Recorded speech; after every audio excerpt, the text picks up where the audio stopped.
కోటీశ్వరులను చేసి మీరు కోటీశ్వరులమని గర్వంగా చెప్పుకోవడానికి ఇవాళ ప్రణాళికలు వేసి ప్రజాపాలనలో ఇందిరమ్మ రాజ్యంలో ఇవాళ మా అక్కలను కోటీశ్వరులను చేయాలని నేను చూస్తున్నా. ఎన్నడన్నా ఈ ఆడబిడ్డల చేతుల 10 రూపాయలు ఉండాలని నువ్వు ఆలోచన చేసినావా చంద్రశేఖరరావు? ఎప్పుడన్నా నువ్వు మానవత్వంతో ఒక్క ఆలోచన చేసినవా? ఇవాళ మేము ఆలోచన చేసినాం, మా ఆడబిడ్డల్ని గుర్తించినాం, వాళ్ళకి గౌరవం ఇచ్చినాం, వాళ్ళకి బస్సు ఇచ్చినాం, విద్యుత్ ఇచ్చినాం, పెట్రోల్ బంక్ ఇచ్చినాం, హైటెక్ సిటీ పక్కన భూములు ఇచ్చినాం, వ్యాపారాలు ఇచ్చినాం, బట్టలు కుట్టేది ఇచ్చినాం, బడి మీద పెత్తనం ఇచ్చినాం. 18 నెలల్లో ఈ దేశంలో ఎవరైనా ఆడబిడ్డల కోసం ఇన్ని మంచి పనులు ఎవరైనా చేసిన వాళ్ళు ఉంటే ఎవరో ఏ రాష్ట్రమో పోటీ పెట్టండి. తెలంగాణ రాష్ట్రం నుంచి మా సీతక్కను, మా కొండా సురేఖను, మా సోదరిమణులను పంపిస్తా, వాళ్ళతో చర్చ చేయండి.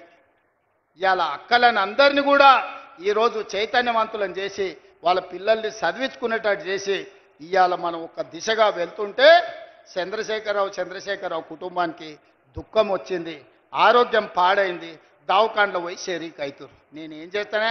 నీ కడుపు నుండే విషం పెట్టుకుంటే నేనేం చేస్తా? డాక్టర్లు కోసి తీసి విషం తీసి బయట వేస్తారు, అంతేనా? కడుపులో విషం ఉంటే డాక్టర్ ఏం చేస్తాడు? దవాఖానకు పోతే కోసి విషం తీసి బయట వేస్తాడు.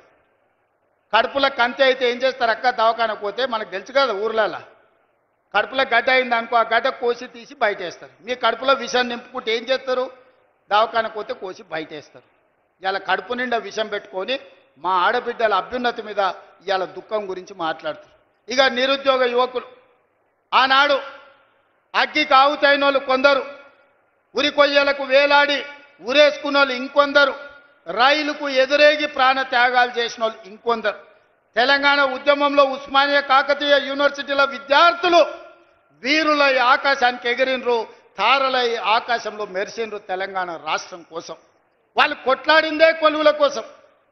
2 లక్షల కొలువులు ఖాళీలు ఉంటే ఆ కొలువులు నింపలే.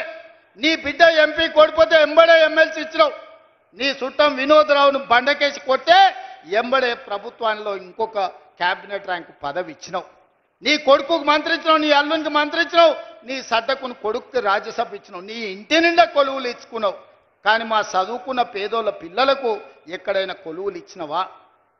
ప్రజాపాలన ఇందిరమ్మ రాజ్యంలో మొదటి సంవత్సరంలోనే 60,000 ప్రభుత్వ ఉద్యోగాలు నేనిచ్చిన. ఎల్బీ స్టేడియంలో లెక్క తప్పంటారని, తప్పుడు కూతలు కూస్తారని కుటుంబాలతో సహా ఉద్యోగాలు వచ్చిన పిల్లల్నే కాదు వాళ్ళ తల్లిదండ్రులను కూడా పిలిపించి ఎల్బీ స్టేడియంలో మేము ఎక్కడ ప్రమాణ స్వీకారం చేసినామో గక్కనే 60,000 మంది ప్రభుత్వ ఉద్యోగాలు కొలువులు ఇచ్చి 60,000 ఉద్యోగాలు ఇచ్చిన లెక్క కట్టుకో. ఒక్క తలకాయ తక్కువ ఉంటే నువ్వు వచ్చి నన్నాడు కానీ సవాలు విసిరిన ఆ సన్నాసి దాని గురించి మాట్లాడు.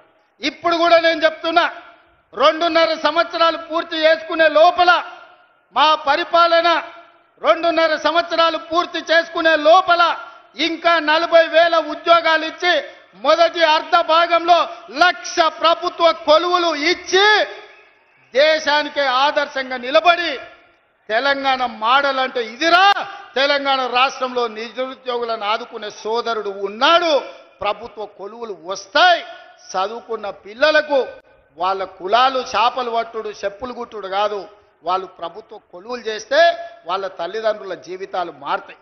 ఉపాధి హామీ కూలికి పోయి రూపాయి కూడబెట్టి పిల్లలకు కోచింగ్ సెంటర్లలో ఫీజులు కట్టనికే మెడ మీద ఉన్న తాళి అమ్మిన తల్లిదండ్రులు నాకు చాలామంది తెలుసు. వాళ్ళ కష్టాలు తీరాలని, వాళ్ళ పిల్లలు పీజీలు పిహెచ్డీలు చదవాలని, డాక్టర్లు లాయర్లు కావాలని, తమ జీవితాలలో వెలుగు రావాలని కోట్లాది మంది పేదలు గ్రామాలలో కలలు అన్నారు. అందుకే ఆ పిల్లల కోసం సర్కారు కొలువుల కోసం ఎదురు చూడకుండా ఎంబడెంబడే నోటిఫికేషన్లు ఇచ్చి ఈరోజు ఉద్యోగాలు ఇస్తున్నాం. మధ్యలో కొంత ఆలస్యమైంది, ఎందుకంటే మా దామన్న సుప్రీంకోర్టు నుంచి ఆర్డర్ తెచ్చిండు. మాదిగ ఉపకులాల వర్గీకరణ జరగాలని సుప్రీంకోర్టు ఆదేశం ఇచ్చింది. నేను నోటిఫికేషన్లు ఇస్తే సమాజానికి నష్టం జరుగుతుందని మా సంపత్ కుమార్ చెప్పిండు. అయితే ఇది అమలు చేసి నోటిఫికేషన్ ఇస్తా, 6 నెలలు ఆలస్యమైంది, మా మాదిగ సోదరులకు న్యాయం చేస్తా అని చెప్పి చట్టం చేసి ఇవాళ 1000 కొలువులు మళ్ళా నోటిఫికేషన్లు ఇవ్వడానికి ముందుకు వచ్చినాం. 2.5 సంవత్సరాలు తీరే లోపల 1,00,000 కొలువులు ఇచ్చే బాధ్యత మా ప్రజాపాలనది, మా వేదిక మీద ఉన్న ఎమ్మెల్యేలది, మంత్రులదని నేను ఇవాళ చెప్పదలుచుకున్నా. ఇవాళ అదే కాదు, ఇవాళ ఈ చట్రోలు గ్రామానికి వచ్చినా అంటే యంగ్ ఇండియా ఇంటిగ్రేటెడ్ స్కూల్ అక్క స్కూల్లో బడికి సున్నమేనికే 2 లక్షలు ఇచ్చినోడు లేడు. కానీ ఈ కొల్లాపురి అడవి ప్రాంతంలో ఉన్న మా సోదరులు చదువుకోవాలి, ఈ దేశానికే తలమానికంగా మారాలని 200 కోట్ల రూపాయలతోని 25 ఎకరాలల్లా ఇవాళ యంగ్ ఇండియా ఇంటిగ్రేటెడ్ స్కూల్ ఈడ ప్రారంభించుకున్నాం. ఈ సభ జరిగిన ప్రాంగణంలోనే రేపు పాఠశాల కట్టబోతున్నాం. సంవత్సరంన్నర తిరిగే లోపల ఈడ అద్భుతమైన హైటెక్ సిటీ పక్కన ఐటీ కంపెనీల కంటే గొప్పగా young India integrated residential school కట్టి మళ్ళా ఇక్కడికి వస్తా, ఆ పిల్లల్ని కలుస్తా, ఆ పిల్లలకి చెబుతా, మీ కొల్లాపూర్ కోసం మీ ఎమ్మెల్యే గారు, మీ మంత్రి గారు నన్ను అడిగి కొట్లాడి జట్రోల్కి యంగ్ ఇండియా రెసిడెన్షియల్ స్కూల్ తీసుకొచ్చిండు. వాటిని కట్టండి, ఇందులో చదువుకోండి. మీ సోదరుడిగా నేనున్నా మీ అభివృద్ధి పదాన్ని నడిపించడానికని. ఇదే కాదు, ఈ 18 నెలల్లో ఇతర దేశాలు పర్యటనలు చేసి ఇతర రాష్ట్రాలు, ఇతర దేశాల నుంచి 3 లక్షల కోట్ల రూపాయల పెట్టుబడులు తెచ్చి 1,00,000 పైగా ప్రైవేటు ఉద్యోగాలు ఈరోజు మన రాష్ట్రంలో ఇచ్చినాం. యంగ్ ఇండియా స్కిల్ యూనివర్సిటీ కావచ్చు, యంగ్ ఇండియా స్పోర్ట్స్ యూనివర్సిటీ కావచ్చు, young India integrated residential schools కావచ్చు. ఈరోజు రెసిడెన్షియల్ స్కూళ్లలో కాస్మెటిక్ ఛార్జెస్ 200% పెంచినాం. ఈరోజు భోజనాలకు 40% పెంచినాం. పేదోళ్ళ పిల్లలకు మంచి భోజనం పెట్టాలి, మంచి చదువు చెప్పించాలనేదే మా తాపత్రయం. అందుకోసం నీకు దుఃఖం వచ్చిందా చంద్రశేఖరరావు అని నేను అడుగుతున్నా. పేదోళ్ళ పిల్లలు చదువుకోబట్టి, పేదోళ్ళ పిల్లలకు ఉద్యోగాలు రాబట్టే, ఆడబిడ్డలు బయటికి రాబట్టే, మా అక్కల చేతుల నగదు ఉండబట్టే, మా అక్కలు బస్సులకు యజమానులైంది, మా అక్కలు విద్యుత్ సంస్థలకు యజమానులైంది, మా అక్కలు పెట్రోల్ బంకులకు యజమానులైంది. ఇవాళ అందరూ బాగుపడుతుంటే ఇంకా మమ్మల్ని అడిగేటోడు ఎవడని ఆయన దుఃఖపడుతున్నాడు. అందుకే నీ దుఃఖం 10 ఏళ్ల వరకు అట్లనే ఉంటుంది. అది పెరిగి పెద్దదై భూతమై నిన్ను కబలిస్తే తప్ప నీకు విముక్తి లేదు. నువ్వు శాపగ్రస్తుడివి చంద్రశేఖరరావు. నీ కళ్ళ ముందల్నే తెలంగాణ అభివృద్ధి చెందుతుంది. అభివృద్ధి చేసే బాధ్యత మేం తీసుకుంటాం. ఇవాళ ఈ వేదిక మీద నుంచి చెప్తున్నా, 94 నుంచి 10 ఏళ్ళు తెలుగుదేశం అధికారంలో ఉన్నది. 2004 నుంచి 2014 వరకు 10 ఏళ్ళు కాంగ్రెస్ అధికారంలో ఉన్నది రాజశేఖర రెడ్డి నాయకత్వంలో. 2014 నుంచి 2024 వరకు చంద్రశేఖరరావు ఈ తెలంగాణ రాష్ట్రానికి బీఆర్ఎస్ అధికారంలో ఉన్నది.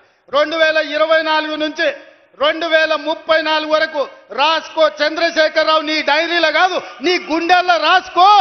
నీ కొడుకు గుండె మీద రాయి. 2034 వరకు ఈ సోదరుడు పాలమూరు బిడ్డ తెలంగాణకు ముఖ్యమంత్రిగా ఉంటాడు. పాలమూరు నుంచే ప్రజా ప్రభుత్వాన్ని నడుపుతాం. ఇది నా మాట. నువ్వు నీ గుండెల్లో రాసుకో చంద్రశేఖరరావు. పాలమూరు నుంచే శాసనం చేస్తాం. పాలమూరు నుంచే శాసనసభను నడిపించే బాధ్యత నేను తీసుకుంటా.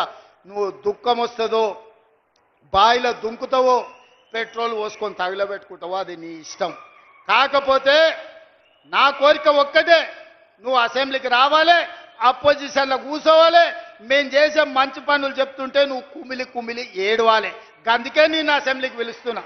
నువ్వు చేసిన ద్రోహం ఏందో, నువ్వు చేసిన అన్యాయం ఏందో, నువ్వు పాలమూరుకు మొత్తం ఎడారిగా మార్చిందేందో, నువ్వు కట్టకుట్ట వదిలిన పాలమూరు, రంగారెడ్డి, కల్వకుర్తి, భీమా, నెట్టంపాడు, కోయిల్ సాగర్ ఈ ప్రాజెక్టులన్నింటినీ పూర్తి చేసే బాధ్యత నేను తీసుకుంటా. తుమ్మిడిఎట్టి దగ్గర నుంచి నీళ్లు తీసుకొస్తా. రంగారెడ్డి జిల్లా వికారాబాద్, చేవెళ్ళ, తాండూరు, పరిగికి నీళ్ళు ఇచ్చే బాధ్యత నేను తీసుకుంటా. ఆంధ్రప్రదేశ్ ముఖ్యమంత్రి గారు కూడా విజ్ఞప్తి చేస్తున్నా.